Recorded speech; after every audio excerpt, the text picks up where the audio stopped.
ಕ್ಷಣ ಕಾಲ ಯೋಚನಾಪರರಾದೆ. ಒಂದು ರೀತಿಯ ನಗುವೇ ಬಂತು, ಆದರೆ ಇದು ಆನಂದದ ನಗು ಅಲ್ಲ. ಯಾಕೆ ಅಂತ ಕೇಳಿದ್ರೆ, ಮನುಷ್ಯನ ಜೀವನದ ಕ್ರಮವನ್ನು ಎತ್ತರಕ್ಕೆ ಎಳೆಯುವಲ್ಲಿ ಎಷ್ಟೋ ಮಂದಿ ಋಷಿಗಳ ಮುನಿಗಳ ಸಂತನ ಪ್ರಯತ್ನ ಇತ್ತು.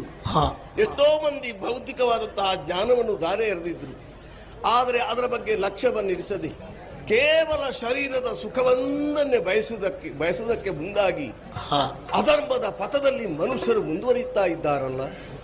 ಇದರ ಪ್ರತೀಕವಾಗಿ ಧರ್ಮ ಅನ್ನುವ ವೃಕ್ಷ ಬಾಡಿ ಬಸವಳಿದು ನೆಲಕಚ್ಚುತ್ತಾ ಇದೆ.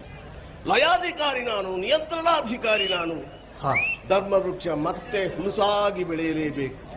ಒಂದು ಸಂಕಲ್ಪವನ್ನೇ ಹೊಂದಿದ್ದೇನೆ. ಬದುಕಿನಲ್ಲಿ ಯಾರಿಗೇ ಆಗಲಿ ಕಷ್ಟವೋ ಕಾರ್ಪಣ್ಯಗಳೋ ಇದಿರಾದರೆ ಅರಸನಲ್ಲಿ ಹೋಗಿ ದೂರ ಇಟ್ಟುಕೊಳ್ಳುವುದು. ನಮ್ಮ ಬದುಕಿನಲ್ಲಿರುವ ಕಷ್ಟಗಳೆಲ್ಲ ದೂರ ಆಗಲಿ ಪ್ರಭು ಅನ್ನುವ ಹಾಗೆ. ಲೋಕದಲ್ಲಿ ಅಧರ್ಮ ಹೆಚ್ಚಾಗದ ಈ ಸಂದರ್ಭಕ್ಕೆ ನಾರದರ ಹುಯಿಲನ್ನು ಸ್ವೀಕರಿಸಿಕೊಂಡಿದ್ದೇನೆ. ಏನಿದ್ರು ಸತ್ಯ ಧರ್ಮ ಅನ್ನೋದು ಧರೆಯಲ್ಲಿ ಬೆಳಗಲೇಬೇಕು. ಆದುದರಿಂದಲೇ ಧರ್ಮದೇವತೆಗಳು ಬರಲಿ ಕಡೆಗೆ.